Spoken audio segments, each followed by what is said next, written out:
I'm sure you're looking forward to your nice trip away. So we'll get things going here.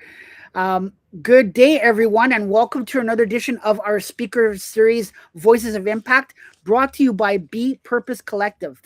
Voices of Impact is a dynamic speaker series that amplifies the stories, insights, and experiences of top notch leaders who are driving meaningful change in their industries and their communities. Each session highlights authentic voices making an impact through leadership, inclusion, innovation, and purpose. It is my absolute pleasure to welcome our speaker today, Cynthia Iorio. Thank you all for joining us. We will make time for questions at the end of the session. With that, I hand things over to my friend, Cynthia. Thank you so much, Andrew. I genuinely appreciate this. And thank you to all of you who are here today. You know, Andrew and I, when we were talking about preparing for this session, he said, I want you to talk about 20 minutes. You can go over if you want, but we usually like to keep it a little concise so we can leave time for questions. And it's extremely challenging for me to keep this in 20 minutes because it's something that what I'm going to be talking about today that I'm extremely passionate about. This is something that the experience that I've had and the work that I do is informed by personal experience and is very true to my heart. So what I've done is I've put some slides together to help keep me on track and help keep you on track as well. Also, not knowing who is on today allows me or has informed me or the presentation to be one that's a little bit more general, not knowing who has had the experience that I may have had.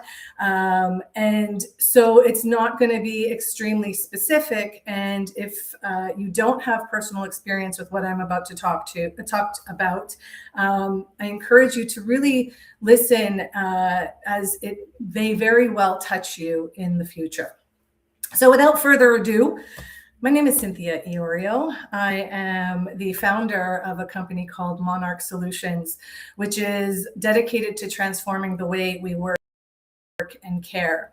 I am a certified consultant, a certified project and program manager, and I work with people who are juggling work and their careers and the very real heavy responsibility of caregiving for family members. Now, caregiving in and of itself can take on, is a really loaded term. It means different things to different people depending who you are. If you are a healthcare professional and you think of the term caregiver, you might think of yourself as a physician, a medical practitioner. Other people think about caregivers as paid caregivers, care providers. If you're in Canada, it's personal support workers, it's people who come in your house who are trained in caregiving, hands-on care, giving medical treatments. And if you're somebody like me, you are a lay person. When you think about informal caregiving and being a caregiver, you are someone who is put in a role of having to support a family member or support someone in your close circle who needs you, who has a medical diagnosis, who are, a critical illness diagnosis, for example, who's aging and getting older. And for the purpose of this presentation, I really want you to kind of wear the hat of informal caregiver and informal caregiving from the perspective of just supporting someone in your close circle who might need your help because they're going through a health crisis. And doing so and understanding caregiving through this lens will help you to understand and move through what I'm about to present, seeing yourself as potentially and the impact that this role will have on you and your career. So this is where I'm introducing, if you would, how we can transform the way supporting somebody else through their health journey does not have negative impacts on us and our careers. So let me present my screen.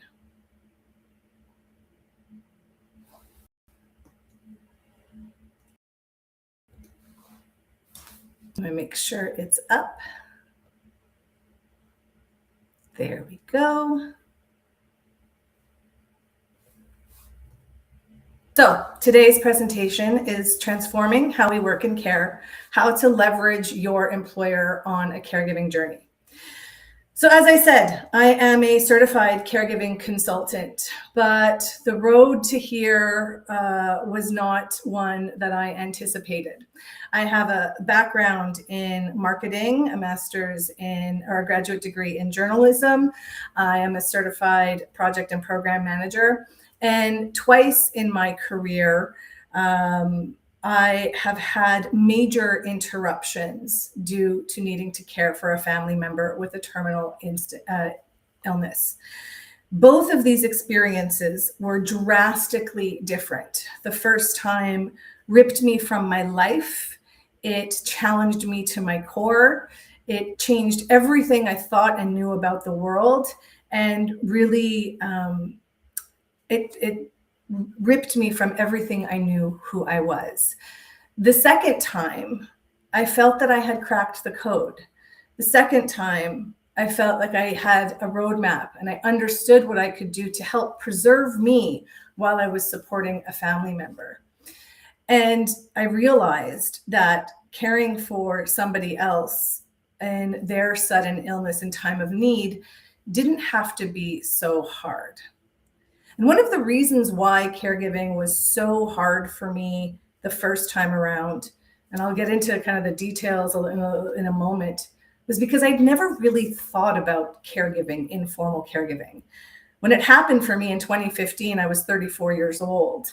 And anything that I had known up until that point about what I thought a caregiver was, what I thought caregiving was, kind of looked like this: happy people, aging people. You know, my mom was 57 years old when she was diagnosed with her metastatic cancer. And if I had called her old, she would have had my head on a spit.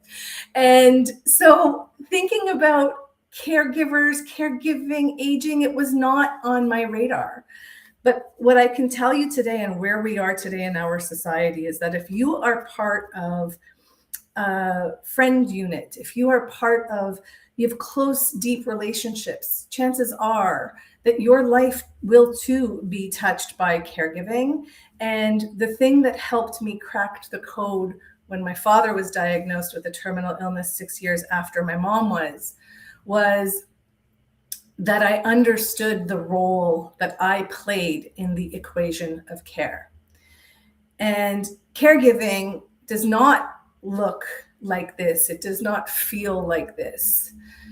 My experience both times is more of what you see on the screen here, which is a series of highs and lows, of worries and of triumphs, of negotiations and of battles. And it ripped me from my life the first time, it ripped me from my life the second time, but the way I experienced caregiving the second time around was so much more fulfilling and preserved me better. And the other thing is even though it ripped me and challenged everything that I knew about life, I feel and I know that I was the lucky one. I was one of the lucky ones because I had an employer, I had two employers actually, who supported me through my experience. And this is the cracked code, especially for professionals who are juggling work and care. Optimal care happens when each one of the players that you see on the screen today are doing their part. When we think about caregiving, we often think it's just healthcare, it's healthcare professionals, it's helping somebody with a dementia, it's taking them to their doctor's appointments, but caregiving is so much more. It encompasses so much more. And so when every single person, every single group on this graph is doing their part, optimal care can happen. And one of the critical components is the role of the employer. And so Monarch Solutions, this company that I've started, is predicated on the belief that employers play a huge role in the equation of care. And I'm bringing employers to the equation. So I work with employers to help develop policies and to include the caregiving phenomenon into their benefits programs and in how they can support their employees. I do leadership training and workshops for employees who are juggling work and caregiving responsibilities. And lastly, I work one-on-one with people who are juggling work and care to put strategic plans in place to make sure that the person who is doing the caregiving is considered just as much as the person who needs the care. I also have a podcast called Love, Transform, Evolve, which looks at the way that caregiving transforms us as who we are as individuals. So in our talk today, what I'd really like to do is just kind of expand your awareness a little bit more on what caregiving actually is, help you reflect in your life and identify your specific needs if you are actively caregiving right now, or you even are just curious about should this fall and land on your plate in the future, what you can do to leverage your employer and, demystify a little bit of this for you. We have an aging population. We have right now the first baby boomers are hitting 80 years old. And this influx, this massive amount of people who are just hitting this next stage of life are putting a lot of pressure on our social systems, on our healthcare systems, on our financial systems. And these responsibilities, the fallout is going to fall on our shoulders. And the sooner we as working professionals can get ahead of and understand how we can juggle it all, the sooner that we are going to be able to thrive and survive as well. So let's talk a little bit about the caregiving phenomenon. In order to be considered a caregiver, or in order for you to think about, are you caregiving, two things need to happen. The first thing is you need to be providing support to a family member or to someone who is considered like family. And that person has to have lost autonomy or is incapable of being fully autonomous. And this is a really important distinction. So whether it's through a critical illness like cancer, like Parkinson's, whether it's a disability like a severe level of autism, if it's just natural aging, injury, end of life, caregiving is happening when you're not just offering support to someone to be kind, but you're offering support to someone who is incapable of doing it themselves. So when you think about, for example, your sister might have 4 children and all of them are neurotypical and she's just trying to juggle it all and you jump in to help get her a meal, you're being a nice person. But you're not necessarily a caregiver. But let's say your sister, one of her children, has a rare neurological disease and her child is incapable of ever living alone. Well, your sister then is going to not only have the parental role, but is a caregiver for that child because of the extra things that she is ultimately doing. And this is important to understand because when you can see yourself in the role of caregiver, or when you can understand that you are caregiving, then different resources open themselves up to you. And so in my case, I was caring for my mom. I went from being a shoulder pad informed, business-minded woman who was raised by her mom, who was also a professional, to needing to move home and care for my mother, who was suddenly diagnosed with a terminal illness.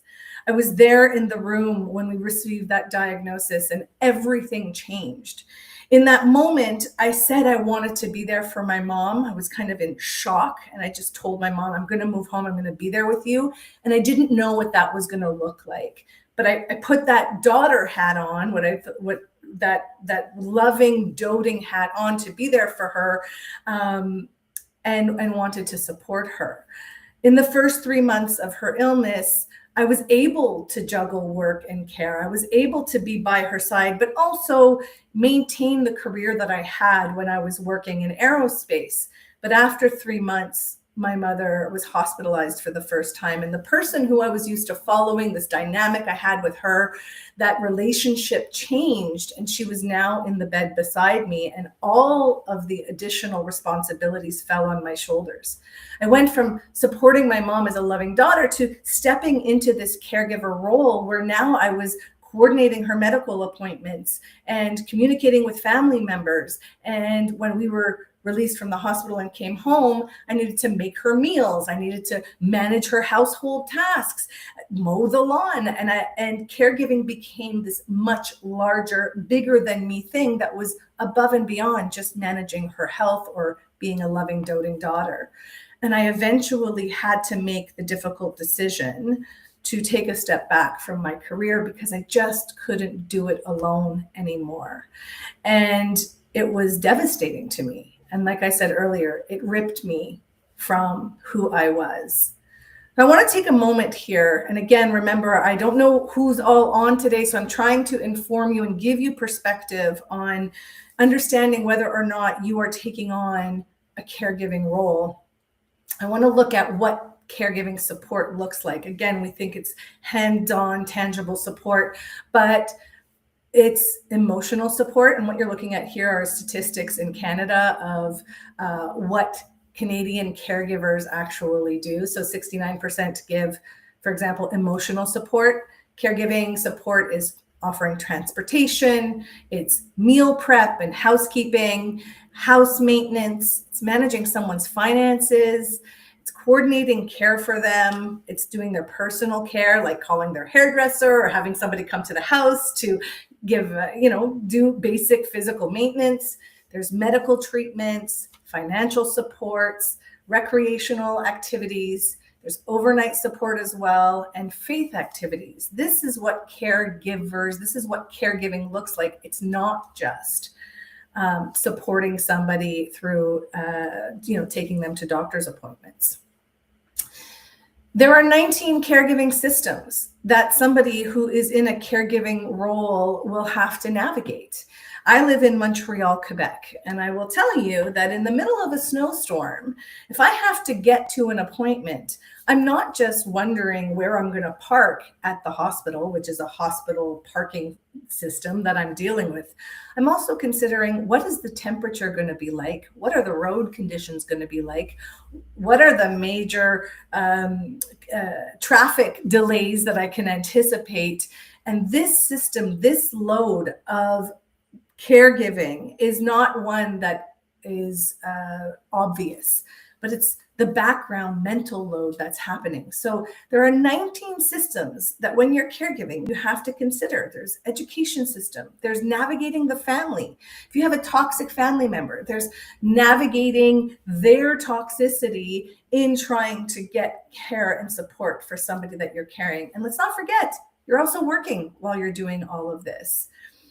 Being a working caregiver, navigating caregiving while working, if you are not supported by your employer, you can think that what you are doing should come naturally to you. You become more isolated, and it's very easy to feel like you are completely unsupported, which puts you at risk for burnout. It puts you at risk for losing yourself in a process that you may have taken on just from love, just from wanting to be there for somebody in your close circle.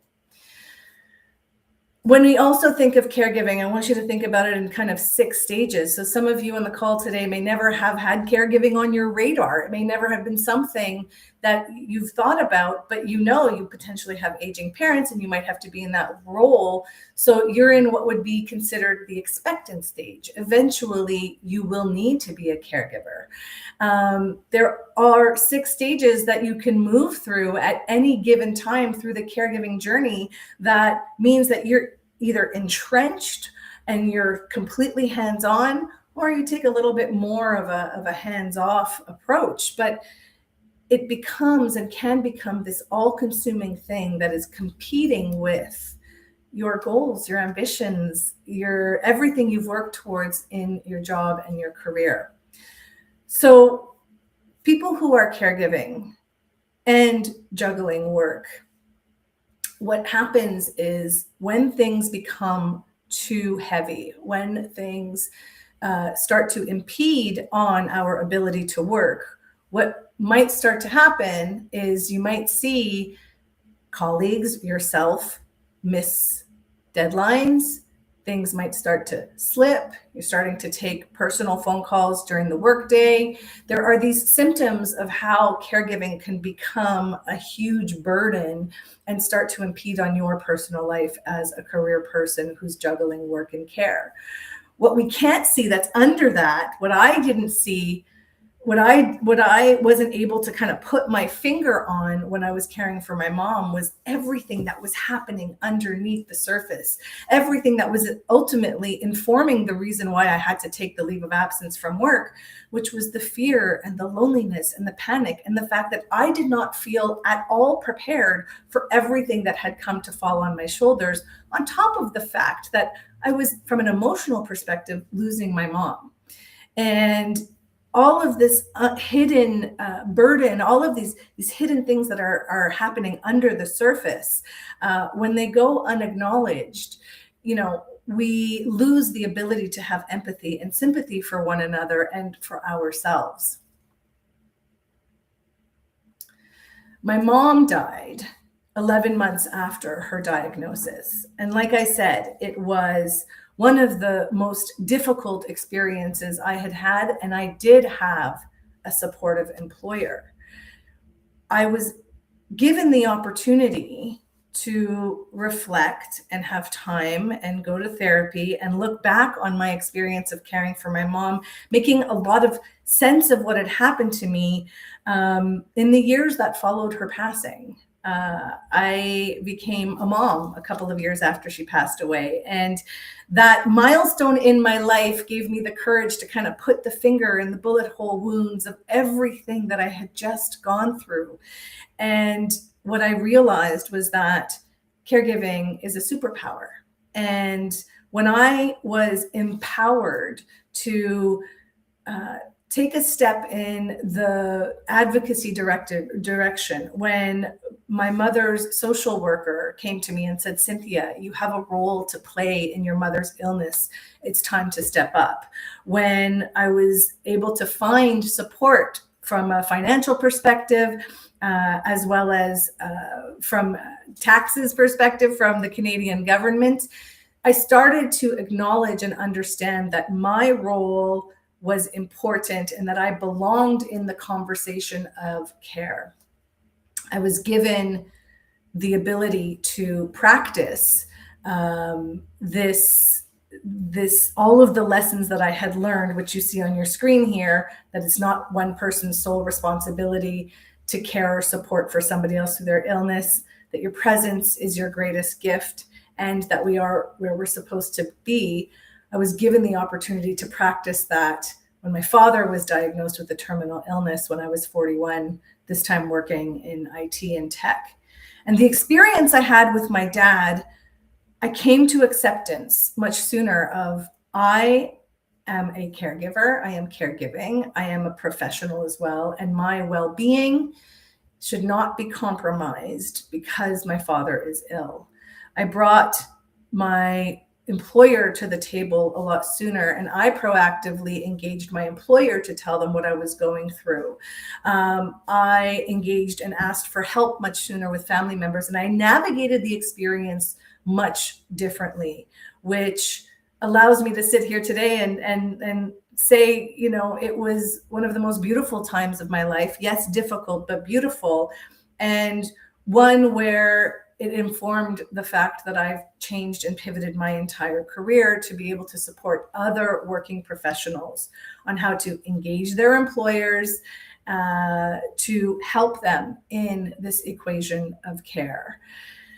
So how can you do that? There are many, many, many, many, many different ways. If you find yourself today in a caregiving situation and you're wondering whether or not you should tell your employer, I can't tell you yes or no either way. A lot of what you can do is informed by an employer's culture. It's informed by whether or not you feel you have a supportive manager. And I'm speaking to you today as somebody who is potentially a caregiving employee and not with the employer hat on.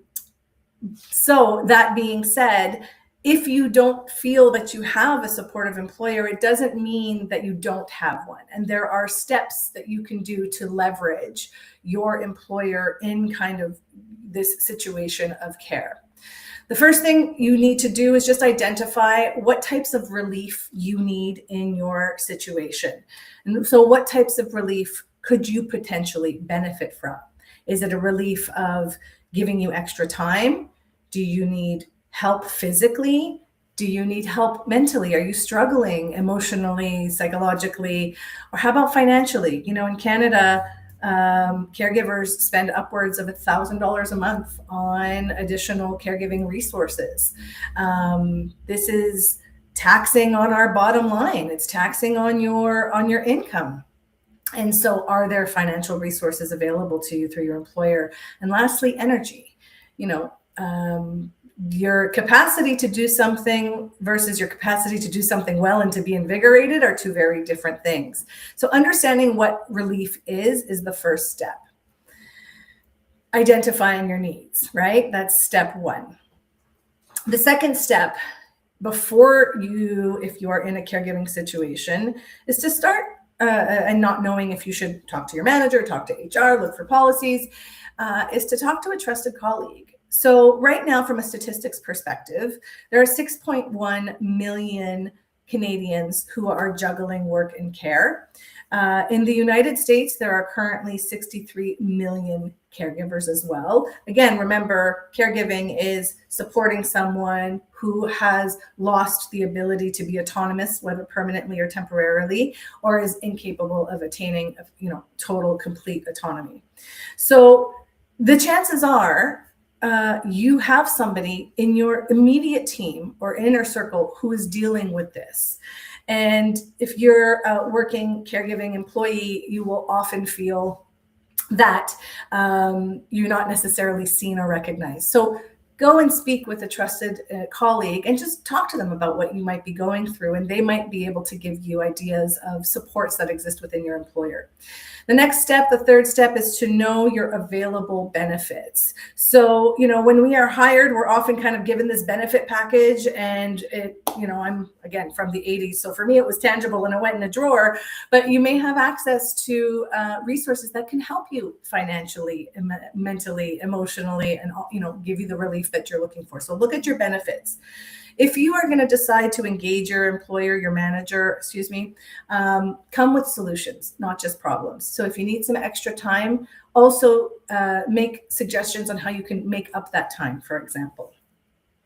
Always make sure that you're going to engage your manager at an appropriate time, not in a time of a crisis for that manager and not in a time of crisis for yourself, to give you an opportunity to explore a little bit more with your manager. And always engage your manager before you engage HR where appropriate, because if you go above HR or your manager's head, you don't necessarily give them the opportunity to be there to support you. Escalate thoughtfully if that is the case, if you feel that you have a manager who can't support you. Leverage the resources and support that are already available to you. Caregiving is a very difficult challenge at times. It challenges us in our abilities to ask for help. It challenges us in our abilities to know what our strengths and our weaknesses are, and we feel that everything can fall on our shoulders. You can and you do deserve help if you are working in caregiving. And so use those resources. And lastly, if you are putting a support in place, be prepared to reassess. I showed you the different stages of what you go through in a caregiving journey. Your needs are going to change as well. And so solutions that you find today might not necessarily be beneficial in the future, and vice versa. I am at time. I told you I could talk about this for such a long time. So what I'm ultimately going to do is, for anybody who is on the call today who is in a position of leadership as an employer, I want to tell you that you play a critical role in supporting your employees who are going to be faced with caregiving responsibilities. Through policy and culture, you can support your employees to feel seen, heard, understood, and make space for the fact that oftentimes when you become a caregiver or you take on caregiving, it's not through a joyous planned event. It's often sudden, it's often uncertain and brought on through chaos.